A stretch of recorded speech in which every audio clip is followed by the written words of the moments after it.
ಇವತ್ತಿನ ಕ್ಲಾಸಲ್ಲಿ ನಾವು ಇಂಟೆಕ್ಸ್ಟ್ ಕ್ವಶನ್ ಪೇಜ್ ನಂಬರ್ 22 ನೋಡೋಣ. First question, why curd and sour substances should not be kept in brass and copper vessels. ಮೊದಲು ಈ ಕ್ವಶನ್ನ ಅರ್ಥ ತಿಳ್ಕೊಳ್ಳೋಣ. ನಾವು ಏನಕ್ಕೆ ಕರ್ಡ್ ಮತ್ತು ಸೋ ಸಬ್ಸ್ಟೆನ್ಸಸ್ನ ನಾವು ಹಿತ್ತಾಳೆ ಮತ್ತು ತಾಮ್ರ ಪಾತ್ರೆಯಲ್ಲಿ ಸಂಗ್ರಹಣೆ ಮಾಡಲ್ಲ ಅಂತ ಕೇಳ್ತಾ ಇದ್ದಾರೆ ಅಲ್ವಾ.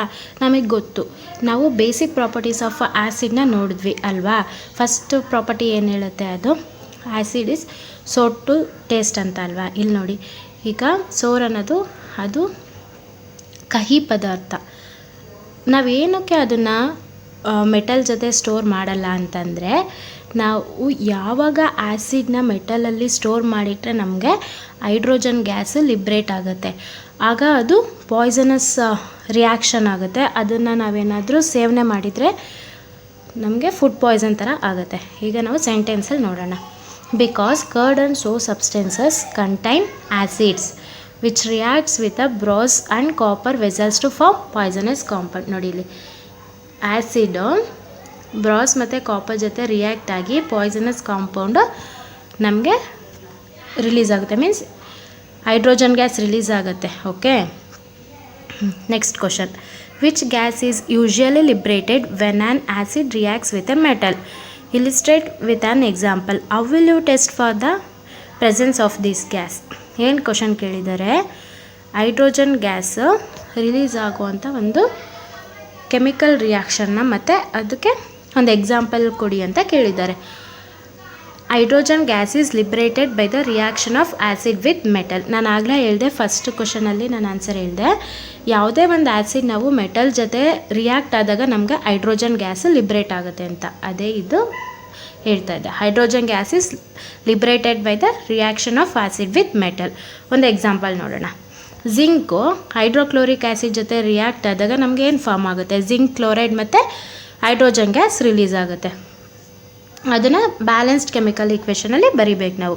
Zn plus 2HCl gives ZnCl2 plus H2O. Okay, ನಾವು ಒಂದು ಎಕ್ಸಾಂಪಲ್ನ ನೋಡೋಣ. ಇದಕ್ಕೆ ಬೆಸ್ಟ್ ಎಕ್ಸಾಂಪಲ್ ಅಂತ ಅಂದರೆ ಮ್ಯಾಚ್ ಸ್ಟಿಕ್. ಈಗ ನಾವು ದೀಪ ಹಚ್ತಾ ಇರ್ತೀವಿ, ಈಗ ನಾವು ದೀಪ ಹಚ್ತಾ ಇರ್ತೀವಿ ಅಲ್ವಾ. ಈಗ ಅದು ಒಂದು ದೀಪ ಹಚ್ಚಿರ್ತೀವಿ, ನಾವು ಮ್ಯಾಚ್ ಸ್ಟಿಕ್ ಬೆಂಕಿ ಕಡ್ಡಿ ತೊಗೊಂಡು ಆ ದೀಪದಲ್ಲಿ ನಾವು ಹಚ್ಬೇಕಾದ್ರೆ ನಮಗೊಂದು ಸೌಂಡ್ ಬರುತ್ತೆ, ಪಾಪಪ್ ಸೌಂಡ್. ಅದೇ ನಾವು ಆಗ ಬರೋ ಸೌಂಡು ನಮಗೆ ಹೈಡ್ರೋಜನ್ ಗ್ಯಾಸ್ ಲಿಬ್ರೇಟ್ ಆಗ್ತಾ ಇರುತ್ತೆ. ನೋಡಿ, ಬ್ರಿಂಗ್ ಎ ಮ್ಯಾಚ್, ಅಥವಾ ನಾವು ಗ್ಯಾಸ್ ಹತ್ರ ಸ್ಟವ್ ಹತ್ರ ತೊಗೊಂಡೋದಾಗ ಕೂಡ ನಾವು ಈ ಎಕ್ಸಾಂಪಲ್ ನೋಡ್ಬೋದು. Bring a matchstick near the gas if it burns explosively with a pop sound, the gas is hydrogen. ಅರ್ಥ ಆಗಿದೆ ಅಲ್ವಾ. ಥರ್ಡ್ ಕ್ವಶನ್ ನೋಡೋಣ. A metal compound A reacts with a dilute hydrochloric acid to produce effervescence. The gas evolved extinguish a burning candle. Write a balanced chemical equation for the reaction if one of the compound formed is calcium chloride. ಒಂದು metal acid ಜೊತೆ react ಮಾಡಿದಾಗ ಏನಾಗುತ್ತೆ, ಅದೊಂದು example ತೊಗೊಂಡು balanced chemical ಈಕ್ವೇಷನ್ನ ಬರೀರಿ ಅಂತ ಕೇಳಿದ್ದಾರೆ. So the metal compound A, ಇಲ್ಲಿ ಮೆಟಲ್ ಕಾಂಪೌಂಡು ಎನ ನಾನು ಕ್ಯಾಲ್ಶಿಯಂ ಕಾರ್ಬನೇಟ್ನ ತಗೋತಾ ಇದ್ದೀನಿ. ಕ್ಯಾಲ್ಶಿಯಂ ಕಾರ್ಬನೇಟ್ನ ನಾವು ಹೈಡ್ರೋಕ್ಲೋರಿಕ್ ಆ್ಯಸಿಡ್ ಜೊತೆ ರಿಯಾಕ್ಟ್ ಮಾಡಿದಾಗ ನಮಗೇನು ರಿಲೀಸ್ ಆಗುತ್ತೆ, calcium chloride plus water plus carbon dioxide ಅಲ್ವಾ. CaCO3 plus 2HCl gives CaCl2 plus H2O plus carbon dioxide gas. Okay, the gas evolved is carbon dioxide. ನೋಡಿ, ಇದು carbon dioxide which extinguish a burning candle. Okay, ಅರ್ಥ ಆಗಿದೆ ಅಲ್ವಾ. Thank you.